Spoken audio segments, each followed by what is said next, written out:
Hi hi నా పేరు zero zero నేను మీతో కలిసి ఆడుకోవచ్చా? మనతో ఆడుకుంటావు కదా. నువ్వు నాతో ఆడుకుంటావా?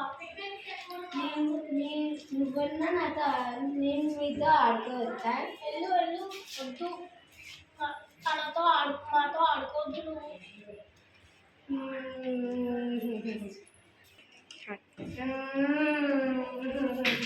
నువ్వు ఎవ్వరు ఆడుకోవడం లేదు.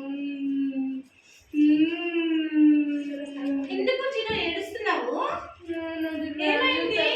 నాది వాల్యూ తక్కువ, నాతో ఎవ్వరు వాళ్ళు ఆడుకోవడం లేదు. నీ వాల్యూ తక్కువ అంటానా? ఎవరు చెప్పారు?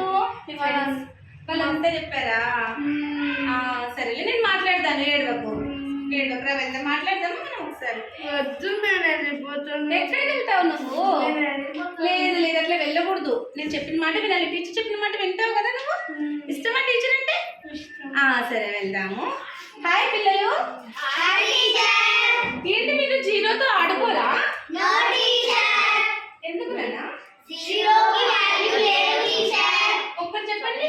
జీరోకి వాల్యూ లేదు టీచర్. జీరోకి వాల్యూ లేదా? Yes teacher. లేదు లేదు లేదు లేదు లేదు. ఏడవకు నాన్న, ఏడవకు. నీకు వాల్యూ ఉందని నేను నిరూపించనా ఒకసారి? లేదు లేదు, వద్దు. నువ్వు ఇక్కడ రానన్న 4 ఎంత నీ నెంబర్? 4 టీచర్. నీ నెంబర్ 4ఆ? Yes teacher. నీ పక్కన నువ్వు ఒకసారి 4 పక్కన వెళ్ళిపడుకున్నా. ఇప్పుడు 4 యొక్క వాల్యూ చూడు, ఎంత ఉందో చూడు, చదువు. 40. 40. 4 0 40 అంటే మరి 4 కి వాల్యూ పెరిగిందా తగ్గిందా? పెరిగింది. ఎలా పెరిగింది? 0 వచ్చి దాని పక్కన చేరినందుకు 0 వచ్చి ముందు తన నెంబర్ 4 మాత్రమే. ఎప్పుడైతే 0 వచ్చి 4 తో చేరిందో తన వాల్యూ ఏమైంది? 40 అయింది. మరి 0 వల్ల తన వాల్యూ పెరిగింది కదా. మరి 0కి వాల్యూ ఉందా లేదా? జీరోకి వాల్యూ ఉందమ్మా? మరి 0కి వాల్యూ ఉంటుంది. మీ నెంబర్ పక్కన 0 వచ్చి చేరితే మీ వాల్యూ బాగా పెరుగుతుంది, సరేనా? కాబట్టి 0ని తక్కువ చేసి